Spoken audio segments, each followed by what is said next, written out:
Geng motor di Palembang berulah, keroyok mahasiswa dan rusak 3 mobil di Kambang Iwa. Aksi pengeroyokan diduga dilakukan oleh geng motor di Kambang Iwa, Palembang, Minggu 2 Januari 2022 sekitar pukul 3.30 waktu Indonesia Barat. Seorang mahasiswa inisial DF, 19 tahun, warga Jalan Swadaya, Kecamatan Kemuning, Palembang, menjadi korban pengeroyokan.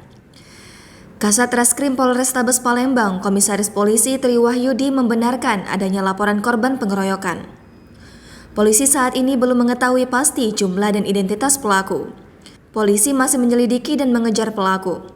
Kejadian bermula ketika korban dan bersama 8 temannya sedang nongkrong di seputaran Kambang Iwa.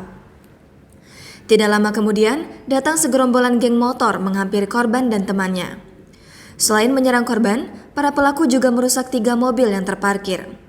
Mobil yang dirusak yakni Toyota Yaris dengan nomor polisi BG 1181UC, mobil Daihatsu BG 1187RM, dan mobil Honda Civic BG 1933 PT, warna hijau. Korban AL yang mengalami pengeroyokan saat ini dirawat di rumah sakit.